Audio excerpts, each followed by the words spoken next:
نحمدہ ونصلی ونسلم علی رسولہ الکریم اما بعد فاعوذ باللہ من الشیطان الرجیم بسم اللہ الرحمن الرحیم وما خلقت الجن والانس الا لیعبدون صدق اللہ مولانا العظیم وصدق رسولہ النبی الکریم الامین ونحن علی ذالک من الشاہدین والشاکرین والحمد للہ رب العالمین۔ واجب الاحترام سامعین و حاضرین، اللہ کے فضل اور توفیق سے آج کے خطبہ جمعۃ المبارک میں آپ کی خدمت میں معراج النبی صلی اللہ علیہ وسلم کی مناسبت سے چند باتیں عرض کروں گا۔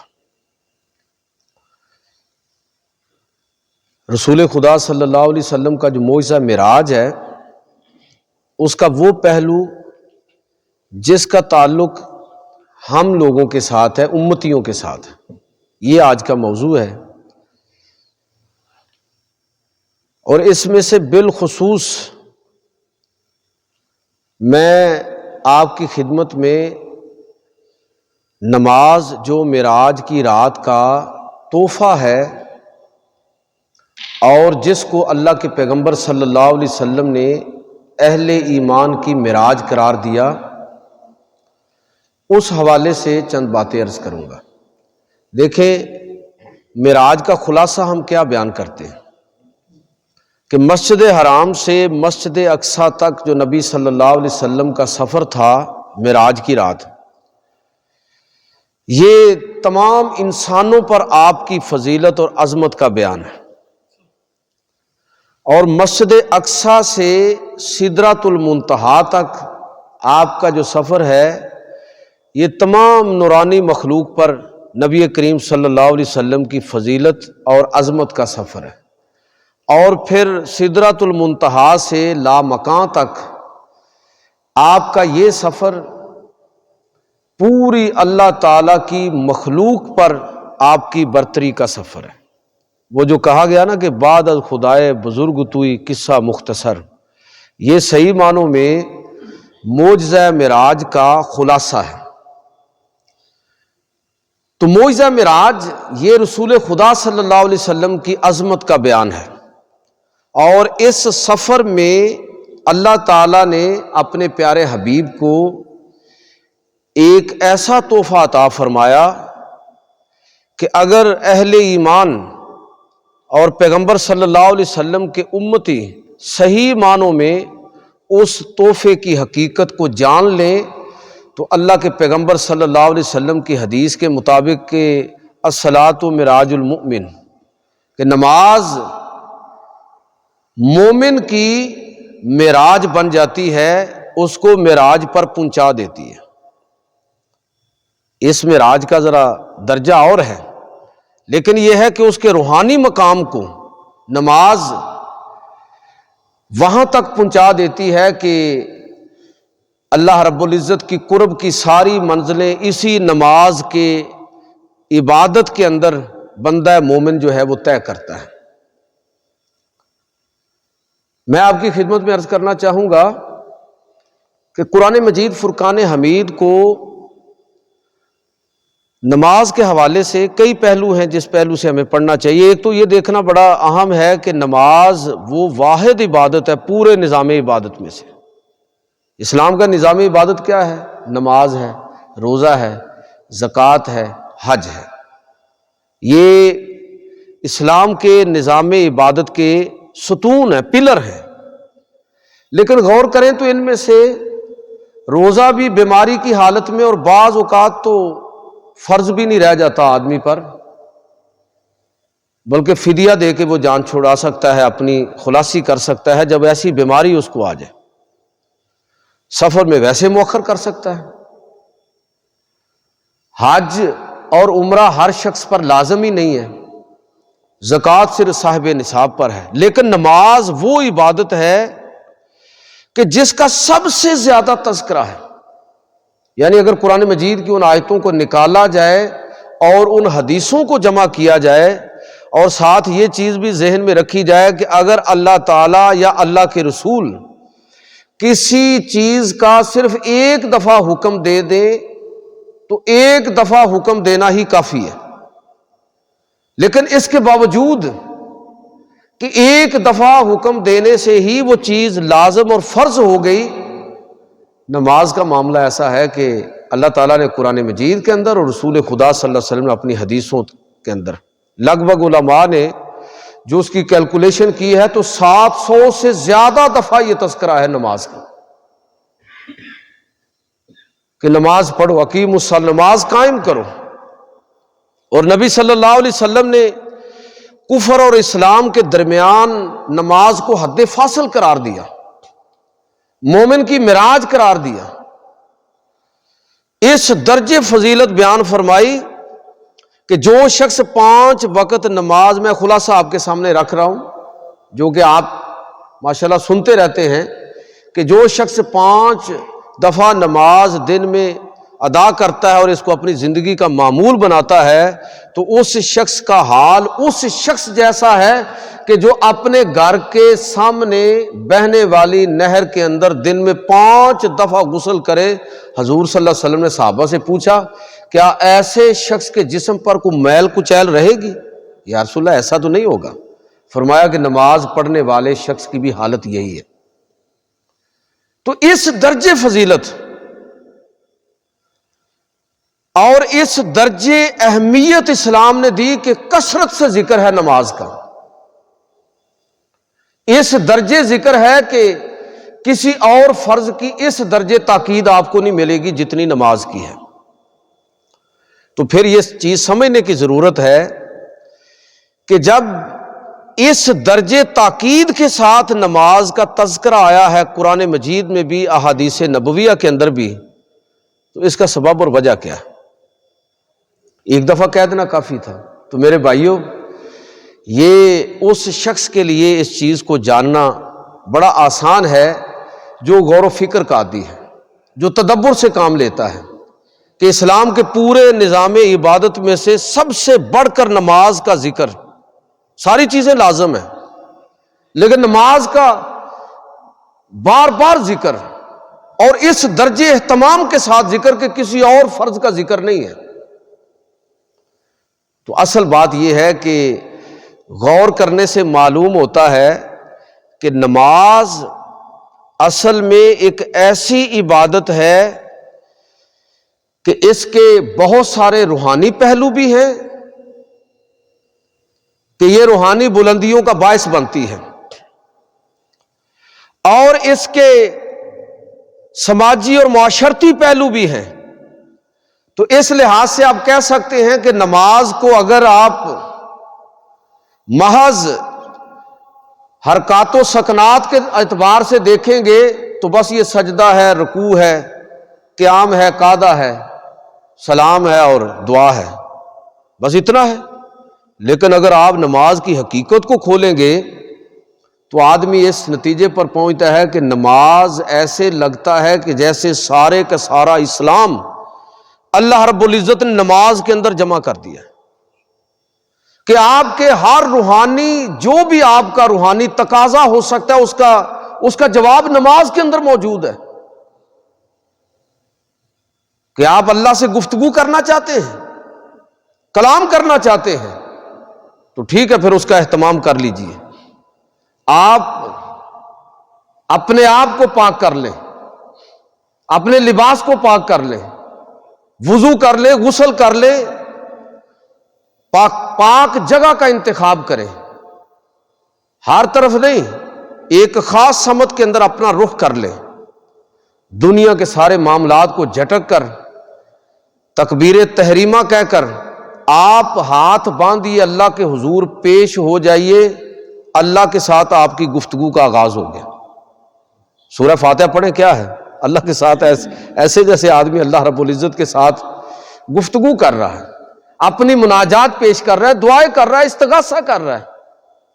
اللہ کی حمد و ثنا کے ساتھ آغاز کر کے۔ تو نماز کا ایک پہلو تو وہ ہے کہ جسے آپ نماز کا روحانی پہلو کہتے ہیں،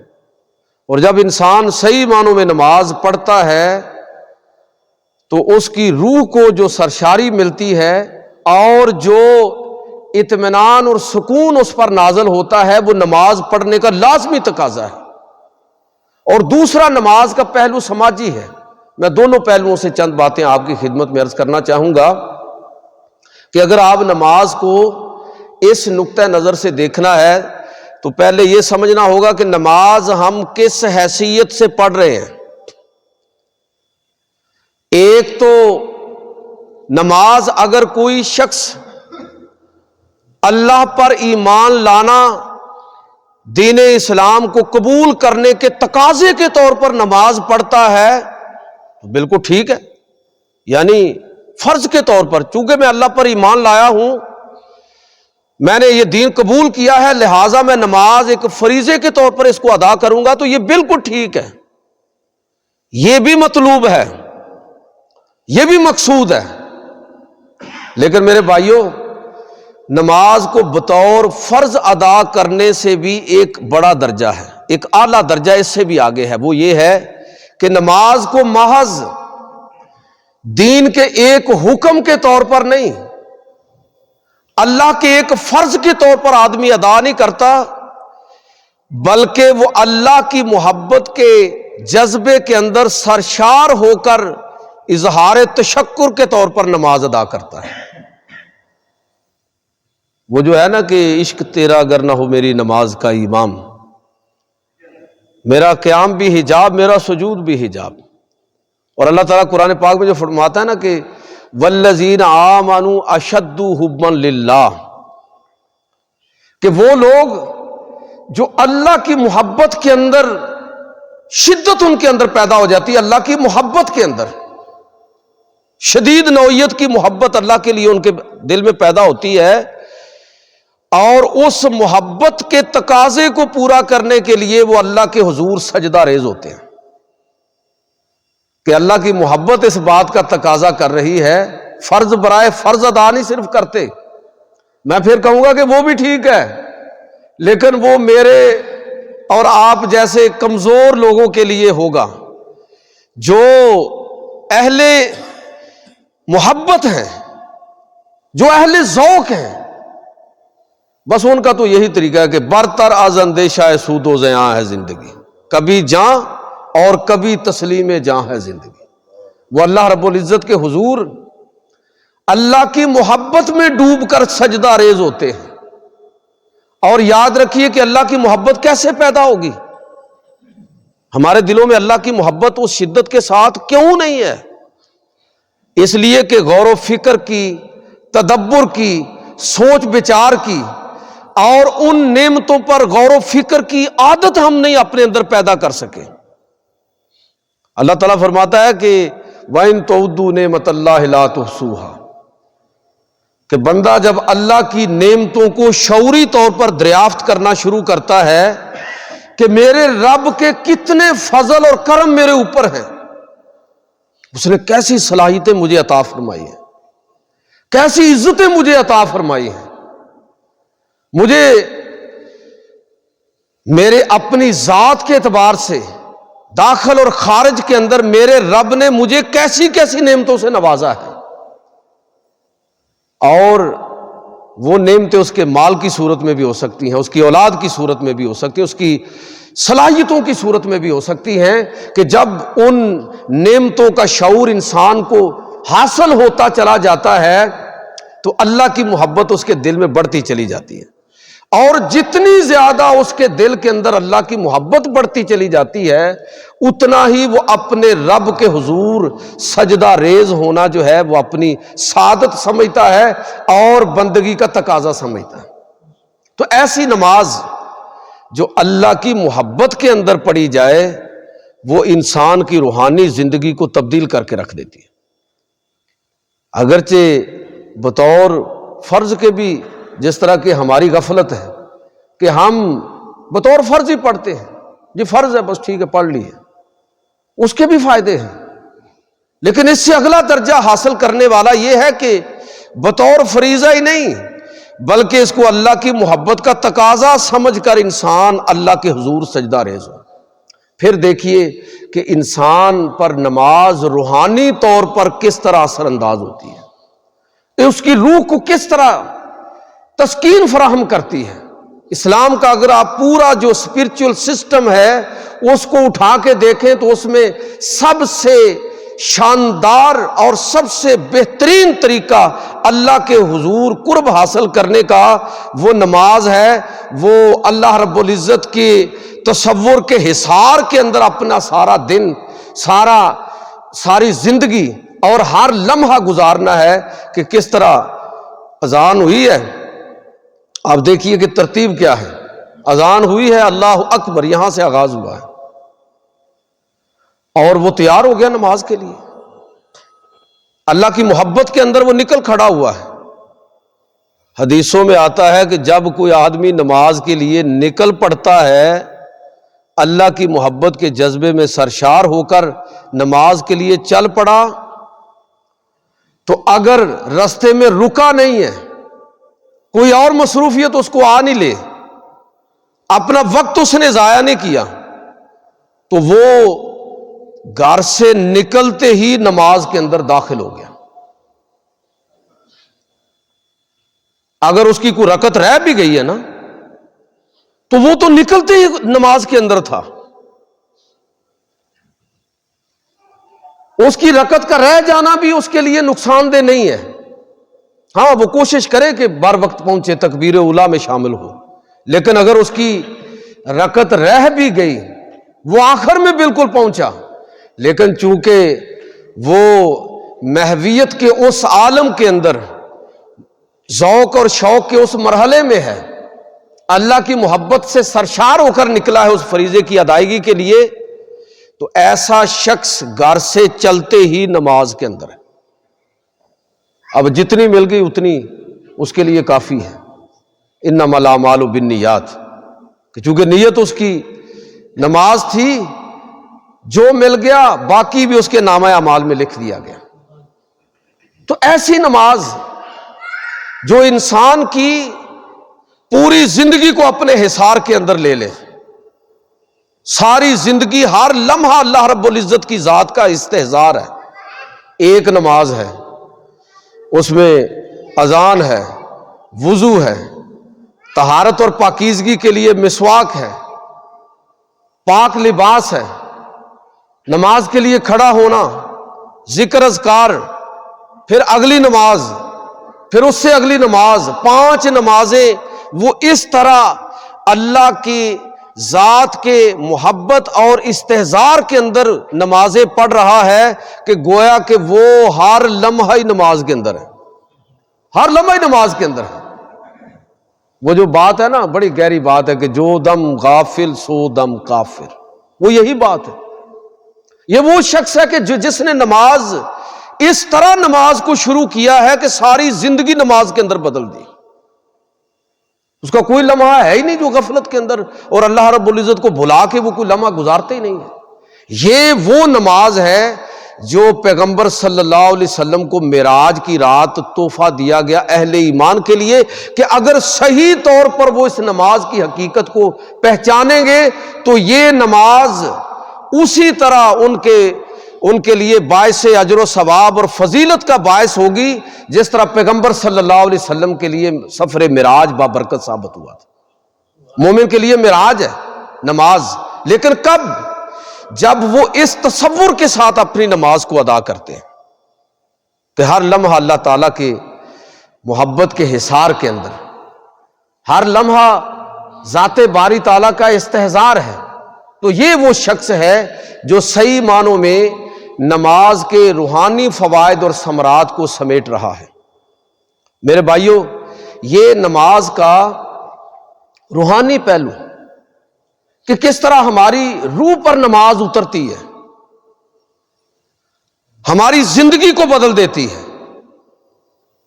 اور وہ ساری فضیلت انسان بندہ مومن کو حاصل ہوتی ہے کہ وہ اپنے آپ کو اللہ رب العزت کے قرب کے اندر اور اللہ رب العزت کے اس حصار کے اندر اپنے آپ کو مسلسل محسوس کرتا ہے۔ اور اگر کوئی شخص نماز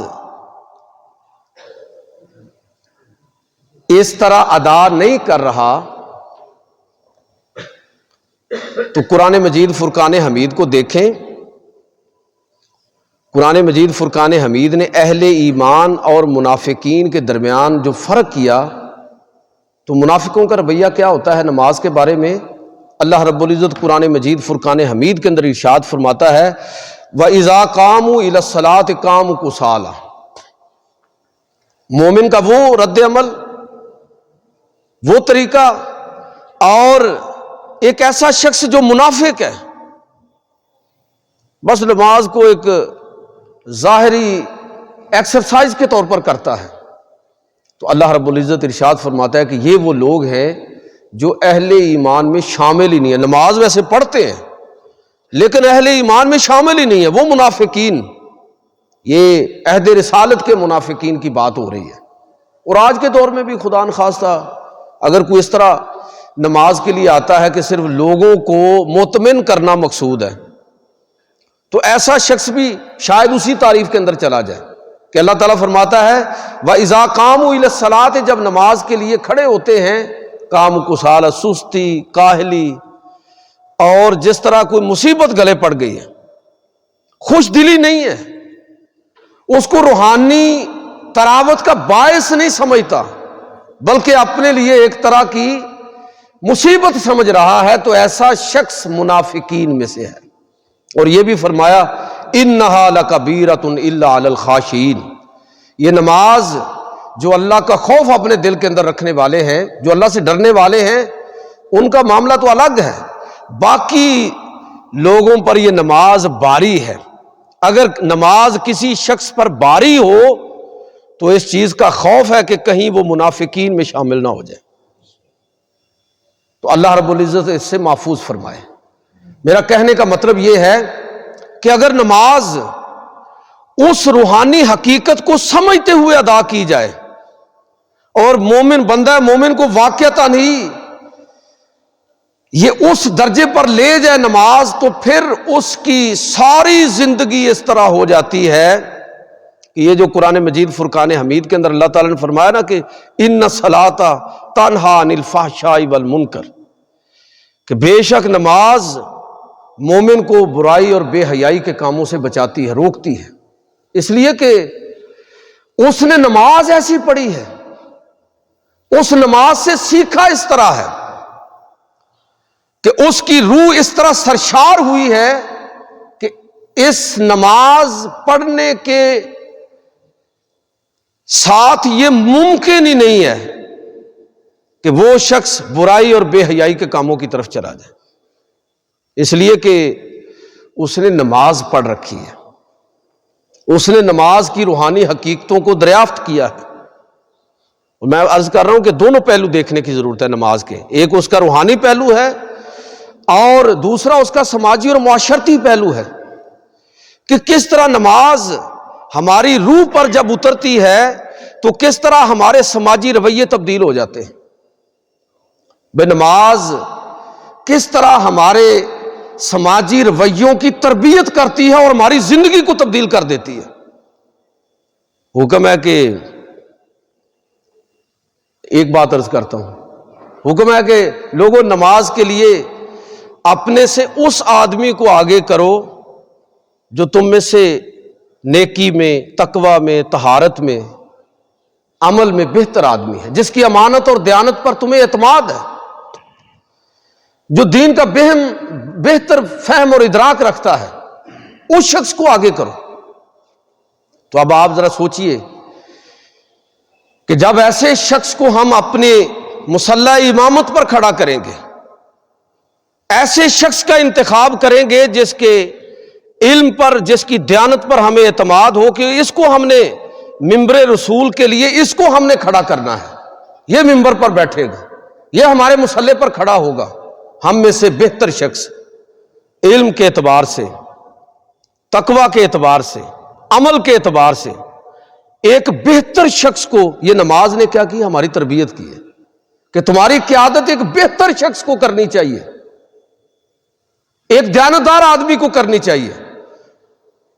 ویسے پچھلے 5 جمعے اس موضوع پر پڑھا لی ہیں، اب میں دوبارہ اس موضوع پر بات نہیں کرنا چاہتا، لیکن اشارہ کرنا ضروری سمجھتا ہوں۔ تو مجھے اس طرح یہ بتائیے کہ جس آدمی نے صحیح معنوں میں نماز پڑھی اور جس قوم کے اندر نماز پڑھنے کا حقیقی تصور موجود ہے جو مسلح امامت کے لیے اور ممبر رسول کے لیے صحیح شخص کا انتخاب کرنے کی جو قوم صلاحیت رکھتی ہے، یہ کیسے ممکن ہے کہ وہ سیاست کے لیے امامت ایسے شخص کے سپرد کر دے؟ ایک آپ کا مسلح امامت ہے اور ایک آپ کا وہ عہدہ اور اقتدار، آپ اس کو اپنے ملک کی باغ دوڑ اس کے ہاتھ میں پکڑا رہے ہیں، اپنی ساری زندگی، اپنے سارے مستقبل کو اس کے حوالے کر رہے ہیں۔ کیسے ممکن ہے کہ ایک آدمی کسی ایسے شخص کا انتخاب کرے؟ کبھی سوچا ہے کہ کبھی ہم نے کسی اپنے امامت کے لیے ممبر رسول پر بٹھانے کے لیے کسی لچے لفنگے آدمی کو سپورٹ کیا ہو؟ بلکہ اگر ہمارے کردار کے اندر کوئی خامی بھی ہو تو وہ تو ہم بھول جاتے ہیں، لیکن جو شخص مسلح امامت پر کھڑا ہو یا ممبر پر بیٹھے، معمولی سی کوتاہی بھی ہم برداشت نہیں کرتے کہ اس کو ٹھیک ہونا چاہیے اور یہ ہونا چاہیے، ٹھیک ہے، یہ بات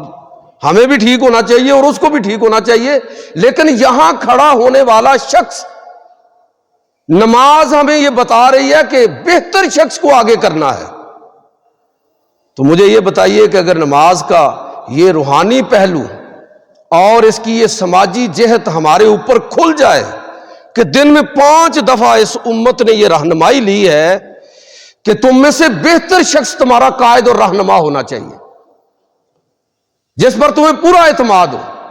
تو کیسے ممکن ہے کہ وہ قوم میدان سیاست کے اندر ایسے لوگوں کا انتخاب کرے کہ وہ لطیفے شروع ہو گئے ہیں کہ سوشل میڈیا پر ایک طرف کسی آدمی کا بیان حلفی چل رہا ہوتا ہے کہ میں خدا اور رسول کو حاضر ناظر جان کے اپنے حلقے کی عوام سے اپیل کرتا ہوں کہ مجھے ووٹ دیں تو میں فلاں پارٹی کو نہیں چھوڑوں گا اور فلاں میں جاؤں گا نہیں، ہے نا؟ ایسا ہو رہا ہے، شروع ہو گیا ہے۔ اور پھر وہ عین عوام کے وسیع تر مفاد میں وہ دوسری پارٹی جوائن کر لیتا ہے، نہ اس کو حلف کی شرم ہے، نہ اس قسم اور قرآن کی شرم ہے، نہ خدا اور رسول کے حاضر ناظر ہونے کا جو اس نے عہد کیا تھا، اعتراف کیا تھا، نہ اس کی اس کو شرم ہے۔ 1 2 4 دفعہ ایسا ہو سکتا ہے جب قوم نے صحیح نماز پڑھی ہوگی، میں صحیح ذمہ داری کے ساتھ بات کر رہا ہوں کہ صحیح نماز پڑھی ہوگی۔ ویسے اللہ کے فضل سے ہمیں تو ممبر اور مسلح امامت کے لیے بھی توفیق نہیں ہے کہ ہم کوئی اپنا صحیح پازیٹیو رول ادا کر کے کسی بہتر شخص کا انتخاب کریں، کوئی دلچسپی نہیں ہوتی لوگوں کی۔ کچھ لوگ، اللہ کا شکر ہے کہ کچھ لوگ یہ ذمہ داری لے لیتے ہیں اور کوشش میں ہوتے ہیں کہ کوئی بہتر آدمی آ جائے، باقی کوئی نہیں ہے۔ بھائی مسجد ہماری اجتماعیت کا مرکز ہے، ہم دین یہاں سے لیتے ہیں، تو کیسے کسی ایسے آدمی کو یہاں کھڑا کر دیں جو ہمارے ایمان کے لیے خطرہ بن جائے، ہماری آخرت کو تباہ کر کے رکھ دے؟ یہ چھوٹا سا کام ہے، بڑی ذمہ داری کا کام ہے، لیکن کتنے لوگ یہ ذمہ داری اٹھاتے ہیں؟ میں اپنے آپ سے اور آپ سے پوچھ رہا ہوں، کتنے لوگ یہ ذمہ داری اٹھانے کے لیے تیار ہیں؟ جب اتنی بڑی ہمیں اپنے ایمان کی فکر نہیں ہے تو یہ پھر دیکھیے کہ اس کے اثرات ہماری باقی سماجی زندگی کے اوپر کس طرح پڑے کہ ہم اس معاملے میں بھی کوتاہی کا شکار ہم ہوئے، اور اس کا نتیجہ یہ نکلا کہ ہم اپنی قیادت کے لیے اور سیادت کے لیے جن لوگوں کا انتخاب کرتے ہیں وہ اللہ معاف فرمائے کہ کیسے لوگ ہیں کہ قسم اور قرآن اٹھا کے صریحاً بے ایمانی کا ارتکاب کرتے ہیں۔ یہ کس وجہ سے ہے کہ نماز ہمارے اوپر نہیں اتری، ہم نے نہ نماز کو روحانی طور پر اپنے اوپر طاری کیا اور نہ ہی نماز کی جو سماجی جہات ہیں، جو ہمارے سماج پر نماز پڑھنے کے بعد جو اثر ہونا چاہیے تھا وہ اثر نہیں ہوا۔ اور میں یہ پوری ذمہ داری کے ساتھ کہہ رہا ہوں کہ اگر آپ مسلح امامت کے لیے اور محراب اور منبر کے لیے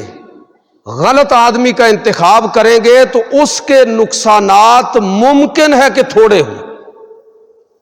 یاد رکھیے کہ اگر آپ میدان سیاست میں ایسے شخص کا انتخاب کریں گے کہ جو آپ کی نمائندگی کا صحیح معنوں میں حقدار نہیں، تو اس کے اثرات انتہائی تباہ کن ہوں گے۔ نہ آپ کا مصلی محفوظ رہے گا، نہ محراب اور ممبر محفوظ رہے گی، اور نہ ہی آپ کا ملک اور ملت محفوظ رہے گی۔ اس لیے میرے بھائیوں صحیح نمازیں پڑھیں۔ ہم جو بندہ صحیح نماز پڑھتا ہے نا، میں دعوے سے کہتا ہوں یو ٹرن کی خلاف ورزی کر ہی نہیں سکتا۔ یہ کیسے ممکن ہے کہ ایک آدمی نمازی ہو اور ون وے کی خلاف ورزی کر رہا ہو؟ ایک آدمی نمازی ہو ڈسپلن توڑ رہا ہے، اس نے نماز نہیں پڑھی میرے بھائی، اس نے سیکھا ہی نہیں ہے نماز نے میری سماجی زندگی کو کس طرح تبدیل کیا ہے، مجھے کون سی چیز سکھائی ہے۔ جو آدمی نماز پڑھنے والا ہے، کیسے ممکن ہے کہ وہ بے ایمانی کا ارتکاب کرے؟ یہ کیسے ممکن ہے کہ وہ نماز پڑھتا بھی ہو اور ذات اور برادری کے جھنجٹ کے اندر بھی پڑا ہوا ہو؟ میں ختم نہیں کر دی ذات برادری، یہ آگے اگلی صف کے اندر کون جٹ بیٹھے ہوئے ہیں کہ بٹ بیٹھے ہوئے ہیں، ارائی ہیں یا عوان بیٹھے ہوئے ہیں؟ وہ طے کیا ہم نے کہ پہلی صف فلاں برادری کی ہوگی اور دوسری صف فلاں کی ہوگی، ختم نہیں کر دیا سب کچھ؟ ہماری سماجی زندگی کو نماز اگر صحیح طور پر ہمارے اوپر طاری ہو اور ہم واقعتاً یہ سمجھیں کہ یہ مومن کی معراج ہے، تو یہ معراج اس کو کب حاصل ہوگی؟ جب نماز کی اس حقیقت کو اور اس فلسفے کو سمجھنے کی کوشش کرے گا جو نماز اس کی سماجی زندگی پر اثر انداز ہونے کے لیے لازمی طور پر اثر انداز ہوتی ہے اور اس کی زندگی کو تبدیل کر کے رکھ دیتی ہے۔ میرے بھائیوں، نماز کا وہ روحانی پہلو بھی ہمارے پیش نظر ہو اور نماز کا وہ سماجی پہلو بھی ہمارے پیش نظر ہو، تو میں یہ گزارش کرنا چاہوں گا کہ اگر یہ نماز وہ چیزیں ہمارے پیش نظر نہ ہوں جو نماز سے مطلوب اور مقصود ہے، تو یقین جانیے کہ یہ وہ حدیث جو آتی ہے نا کہ بہت سارے روزے دار ہوں گے کہ قیامت کے روزے ان کے منہ پر دے مارے جائیں گے، اس لیے کہ روزے کی حقیقت کو سمجھے ہی نہیں۔ اس نے سمجھا روزہ صبح سے لے کر شام تک بھوکا پیاسا مرنے کا نام ہے، اور حدیث میں ہے کہ نماز قیامت کے دن لوگوں کے منہ پر دے ماری جائیں گی۔ یہ کون آدمی ہے کہ جس نے نماز کو ایک فزیکل ایکسرسائز کے طور پر ادا کیا؟ یہ اٹھنا ہے، بیٹھنا ہے، ایکسرسائز کرنی ہے، بات ختم ہو گئی۔ نماز کی جو روح تھی، جو اس کی حقیقت تھی، اس کو اس نے سمجھا ہی نہیں ہے، اپنے اوپر طاری نہیں کیا۔ نماز نے تو اس کو بتایا تھا کہ سوائے خدائے وحدہ لا شریک کے کسی اور کے سامنے جھکنا ہی نہیں ہے، کسی اور کے سامنے سرنڈر ہی نہیں کرنا۔ یہ نماز نے اس کی تربیت کی تھی، لیکن وہ تھوڑی سی آزمائش پر بھی پورا اترنے کی بجائے وہ اسی وقت ڈھہ گیا، اسی وقت شکست تسلیم کر لی۔ تو نمازی وہ جو اقبال نے کہا نا، وہ ایک سجدہ جسے تو گراں سمجھتا ہے، ہزار سجدوں سے دیتا ہے آدمی کو نجات۔ اگر اس نے نماز کو صحیح معنوں میں سمجھ لیا، اس کی روح کو پا لیا اس آدمی نے، تو یہ اس کے لیے معراج کا تحفہ ہے اور اس کے لیے سراپا معراج ہے نماز۔ اور اگر اس نے نماز کو مسجد کے محراب سے لے کر مسجد کے دروازے تک نہیں رکھا، اس نماز کو نکل کر باہر بھی لے گیا ہے، نماز کو اپنے سماج کے اندر بھی اس نماز کو لے گیا ہے، اور اس کی سماجی جہاد کو اس نے اپنے معاشرے کے اوپر بھی امپلیمنٹ کرنا شروع کر دیا ہے، تو یقین جانیے کہ نماز نہ صرف اس کی روح کو سرشار کرے گی، بلکہ یہ نماز وہ ہے کہ اس کا سماج تبدیل کر کے رکھ دے گی۔ ہمارا مسئلہ کیا ہے؟ ہمارا مسئلہ یہ ہے کہ نماز ایک ایکسرسائز بنا کے ہم نے رکھ دی ہے، اس کی جو روح تھی، اس کی جو حقیقت تھی، بدقسمتی سے اس کو ہم نے نظروں سے اوجھل کر دیا۔ آخری بات کر کے ختم کرتا ہوں کہ نماز گھر میں پڑھیں تو 1 اور مسجد میں پڑھیں تو 27، اتنا بڑا فرق کہ گھر میں پڑھیں تو 1 نماز ہے، ٹھیک ہے، فرض ادا ہو گیا، اور مسجد میں پڑھیں تو 27۔ یہ ثواب کوئی فزیکل نوعیت کی چیزیں ہیں کہ 1 گناہ، اور وہ گناہ کتنا ہوتا ہے کہیں نہیں لکھا ہوا۔ میرے بھائیوں، یہ اصل میں ہمارے فہم کے لیے ہے کہ ہم یہ سمجھیں کہ جب آپ مسلمان ایک اجتماعی ماحول کے اندر ایک اجتماعیت ان کے اندر پیدا ہوتی ہے، اجتماعی شعور ان کے اندر پیدا ہوتا ہے، تو یہ خاموش انقلاب کی نوید ہے۔ میں کسی جماعت کے حق میں کبھی بات نہیں کیا کرتا، نہ میرا کوئی تعلق، میں اپنی کبھی بھی میں نے نہیں کہا کہ آپ پی ٹی آئی یا نون لیگ یا پیپل پارٹی اور فلاں فلاں، آپ کی اپنی دلچسپیاں ہیں، میری بھی کوئی رائے ہوگی، لیکن میں نے کبھی ممبر پر اس رائے کا اظہار نہیں کیا۔ لیکن ابھی جو الیکشن ہوئے، میں یہ آپ سے عرض کرنا چاہتا ہوں کہ جب قوم کے اندر اجتماعیت آتی ہے، میرا یہ تبصرہ ہے اور موضوع کے مطابق میں سمجھتا ہوں کہ آپ سے شیئر کروں جو میری سوچ اور میرا جو فہم ہے۔ عوام نے، خاص طور پر نوجوان طبقے نے، میری رائے یہ ہے کہ نہ کسی نے نون لیگ اور پی ٹی آئی اور نہ ہی پیپلز پارٹی، کسی کے خلاف ووٹ نہیں لوگوں نے دیا، نہ کسی کے حق میں ووٹ دیا، لوگوں نے اسٹیبلشمنٹ کے خلاف ووٹ دیا۔ اجتماعی طور پر قوم نے محسوس کیا کہ فیصلہ ہم نے کرنا ہے، ہم اسٹیبلشمنٹ کے خلاف ووٹ دیں گے۔ پورے ملک کے اندر تھرتھلی مچ گئی، مقتدر قوتیں پریشان ہو گئی ہیں۔ نماز 5 وقت جماعت کے ساتھ نماز پڑھنے کا مطلب ذرا سمجھیں آپ، کہ لوگوں کے اندر اجتماعی شعور پیدا ہو، اجتماعیت آئے۔ 5 وقت جماعت، جمعہ کا اجتماع، عیدین، حج کا اجتماع، یہ اجتماع کے اندر عبادت کرنا، اجتماعی شعور اپنے اندر پیدا کرنا، یہ اصل میں سمجھنے کی ضرورت ہے کہ 27 گنا ثواب جو ہے وہ کس وجہ سے ہے کہ جب آپ تنہا ہوں گے، اپنی اکیلی رائے لے کر چلیں گے تو آپ طاقت شمار نہیں ہوں گے۔ آپ کی طاقت اس وقت بنے گی بغیر احتجاج کے، بغیر کوئی جلوس نکالے۔ آپ اگر وہ کولیکٹیو وزڈم اگر آپ کے اندر پیدا ہو گئی اور اس کو آپ بروئے کار لانے کے اہل ہو گئے تو آپ اس اسٹیبلشمنٹ کو بھی نتھ ڈال سکتے ہیں جو پورے ملک کو برباد کرنے پر تلے۔ یہ ہمارے سیاستدان تو چھوٹے موٹے سہولت کار ہیں، ان کی تو کوئی اوقات ہی نہیں ہے، تو آپ ان کے سامنے کھڑے ہو گئے ہیں۔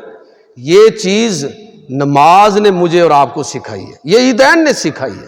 یہ جمعے کے اجتماع نے سکھائی ہے، یہ حج اور عمرے کے اجتماعات نے ہمیں یہ چیزیں سکھائی ہیں۔ تو یہ 1 گنا اور 27 گنا کا فرق بھی یہ سمجھنے کی ضرورت ہے کہ اسلام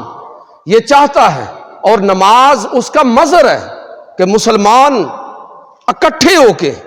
اجتماعیت کا اظہار کرتے ہوئے کسی چیز کے مقابلے میں کھڑے ہوں۔ یہ تربیت وہ 5 دفعہ، ہفتے میں 1 دفعہ، سال میں 2 دفعہ، زندگی میں 1 دفعہ حج اور عمرے کی صورت میں جب لیں گے اور ان کے اندر یہ چیز پیدا ہوگی تو صحیح معنوں میں جو نماز کا اجتماعیت کا جو تصور ہے، جب اس پر طاری ہوگا سارا سماج بدل جائے گا۔ آپ کے اور میرے بدلنے سے یہ کوئی بات نہیں۔ اگر اس وقت حالات بظاہر موافق نہیں ہیں تو آپ کی رائے ہو گئی، یہ رائے نماز کا مظہر ہے۔ میں کہتا ہوں کہ نماز اس کا مظہر ہے۔ تو نماز مومن کے لیے معراج ہے، اس کی روحانی زندگی کے لیے بھی اور اس کی سماجی زندگی کے لیے بھی۔ اللہ تعالیٰ مجھے اور آپ کو عمل کی توفیق عطا فرمائے۔